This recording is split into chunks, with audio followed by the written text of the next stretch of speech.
Swastiastu, Assalamualaikum warahmatullahi wabarakatuh. Salam, namo buddhaya, salam sejahtera buat kita semua. Oke ya, salam dari saya di Tegal Alpukat Rangdu. Hari ini Sabtu kita melakukan proses penyemprotan rutin 2 mingguan menggunakan antrakol, pest insek dan ganasil D dicampur dengan perekat. Jadi perkembangan pasca tanam kalau nggak salah ini sudah hampir 3 minggu. Perkembangannya sekarang di sini sudah mulai memasuki musim hujan. Lalu kenapa airnya saya hidupkan? Karena saya baru selesai melakukan penyemprotan. Jadi ketika saya melakukan penyemprotan itu, maka di setiap batang dan tanahnya itu saya akan semprot juga.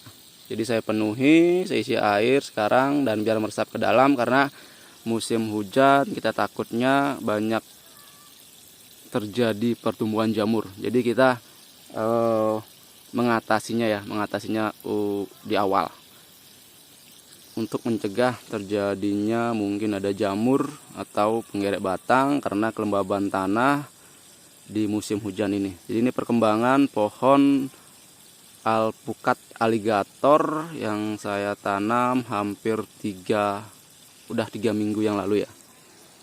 Oke, itu di bawah juga baru 2 minggu, jadi masih beradaptasi dan daunnya agak sedikit rontok. Tidak apa-apa ya, karena kondisi menyesuaikan diri terhadap lingkungan. Ini alpukat kelut. Jadi ini udah hampir 1 bulan tanam, dan ini perkembangannya ya sudah mulai ada trubus, jadi akar sudah mulai beradaptasi di lingkungannya. Oke. Ini alpukat kelut juga, jadi sudah mulai berkembang semuanya ya, sudah selesai beradaptasinya dan kemungkinan akarnya sudah mulai menyebar. Oke, next.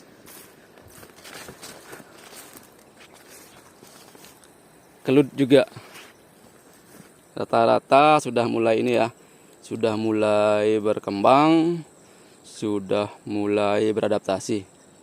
Jadi teman-teman ya, kalau pemilihan bibitnya kita bagus, terus kita lihat di mungkin polybagnya, dari sana kita ketahuan mana kemungkinan pohon atau bibit tanaman itu yang bagus.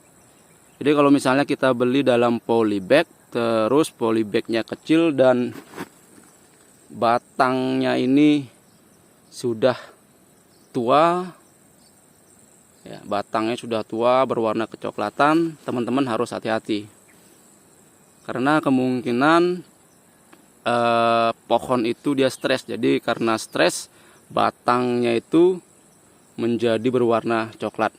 Mending kita cari bibit yang seperti ini, pertumbuhannya akan lebih cepat. Beberapa bibit dulu saya tidak tahu mana bibit yang baik. Saya beli itu yang wadah polybag kecil, tapi batangnya itu sudah coklat. Saya pikir bagus karena sudah tua. Lalu saya beli dan saya tanam. Itu perkembangannya cukup susah juga, karena ternyata yang menyebabkan batangnya itu tua itu bukan karena makanya, tapi karena kemungkinan akarnya itu stres dan ketika saya tanam itu perkembangannya sangat susah sekali tumbuh karena posisi akarnya itu stres, jadi agak lama prosesnya. Tapi mending kita cari bibit yang seperti ini. Ketika polybagnya kecil atau ya kecil nggak apa-apa, yang penting batangnya ini jangan tua dulu. Karena kalau batangnya sudah tua, akarnya keras, terus medianya sudah bagus, batangnya akan cepat tua, warna coklat, lalu ketika kita tanam itu pertumbuhannya sangat susah sekali. Itu beberapa pengalaman yang saya dapatkan. Batang tua itu bukan menjamin, kecuali ya batang tua di polybag besar dan kondisi pohonnya itu sudah agak besar. Kemungkinan itu ada pergantiannya dari polybagnya di masa tanam.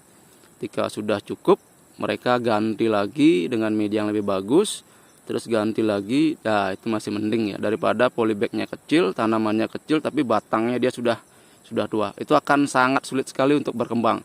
Jadi beberapa tanaman yang kemarin alpukat Mickey itu saya pikir dengan polybag seperti itu, batangnya tua, saya beli dan ketika saya tanam itu sangat susah sekali untuk berkembangnya. Jadi memerlukan waktu yang sangat lama. Dan beberapa pohon itu karena tidak ada perkembangan, ya saya ganti. Karena mengenai waktu, terus dengan target-target saya ganti dengan bibit tanaman yang seperti ini yang kondisinya masih cukup bagus. Jadi di awal teman-teman ketika kita menanam pohon apapun itu, unsur pertama itu pastikan dulu kualitas bibitnya ya. Kualitas bibit bukan ya harganya mungkin mengikuti ya. Kalau bibit seperti ini saya beli ini saya kemarin sudah beli lagi 10 pohon bibit Kuba. Alpukat Kuba saya beli di Desa Wisata Jambu. Desa Wisata Jambu, jadi satunya itu dengan ongkir saya beli 10 itu sekitar 650.000. Jadi jatuhnya sekitar 65.000. Tidak apa teman-teman ya. Yang pertama itu ya ingat sekali lagi, saya di awal itu cari kualitas dulu, cari sumbernya di mana, terus kondisi bibitnya di mana. Jadi saya udah melakukan 3 kali pembelian di Desa Wisata Jambu. Saya lihat latar belakang beliau, terus siapa beliau, apakah pelaku atau hanya sekedar menjual bibit. Jadi itu perlu diatur teman-teman ya. Perlu sangat diperhatikan karena kita takutnya beli bibit yang salah, kondisi kedepannya itu malah semakin jelek ya. Mending kita dari sekarang mulai dengan bibit yang lebih bagus. Oke teman-teman ya. Jadi ya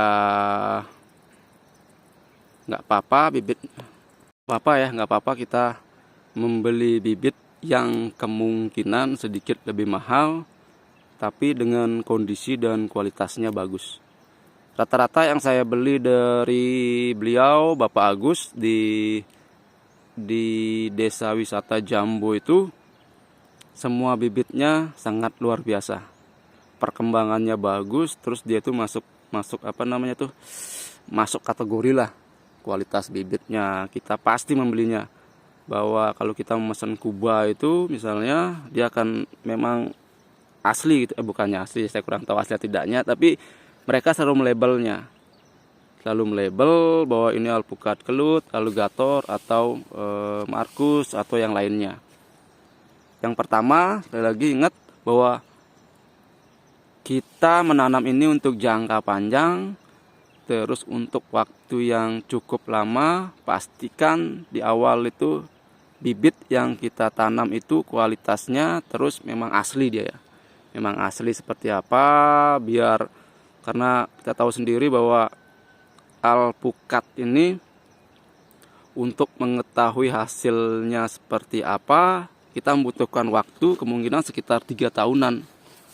3 tahunan kalau kita membeli bibit yang salah, waktu kita rugi selama hampir 3 tahun ya. Mungkin bibit bisa saja diganti, tapi untuk waktu itu yang proses biaya yang lain-lain itu yang perlu kita perhatikan. Untuk di awal itu kita pastikan bibitnya dari mana, kualitasnya seperti apa, siapa yang menjualnya, terus keasliannya seperti apa. Di awal itu dulu.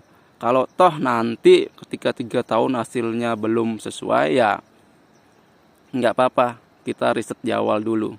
Karena ketimbang kita beli bibit di tempat yang salah, terus kualitasnya kita tidak tahu seperti apa, bibit yang kita beli itu jenisnya apa, double lagi ya ininya apa kerugiannya. Itu ya, teman-teman. Jadi di awal pastikan dulu bibitnya seperti apa, terus siapa penjualnya, dari mana asalnya, keasliannya seperti apa, itu dulu yang kita ini kan, yang kita riset dulu. Kalau pun toh nanti ketika berbuah tidak sesuai, yang jelas di awal kita sudah melakukan hal itu, daripada kita hanya asal beli lalu kualitasnya tidak tahu, terus bibit yang kita beli jenisnya apa, hanya sekedar, mungkin lebih double lagi. Seperti itu teman-teman ya. Nanti kalau ada update video lagi, saya update lagi. Karena hari ini Sabtu, kita berproses dan kita mau merabas-rabas dulu karena rumput itu sudah cukup tinggi lagi. Sekian dari saya dulu. Nanti kalau saya ada update video lagi, saya update lagi ya. Salam dari saya, di Tegal Alpukat Rangdu. Ayo kita terus berusaha, ayo kita terus bergerak, konsisten, konsekuen, kerjakan saja. Sekali lagi hasilnya seperti apa, biarkan Tuhan dan semesta yang mengaturnya. Kita melakukan tugas yang menjadi bagian kita. Sekian dari saya, salam dari Tegal Alpukat Rangdu, sukseme.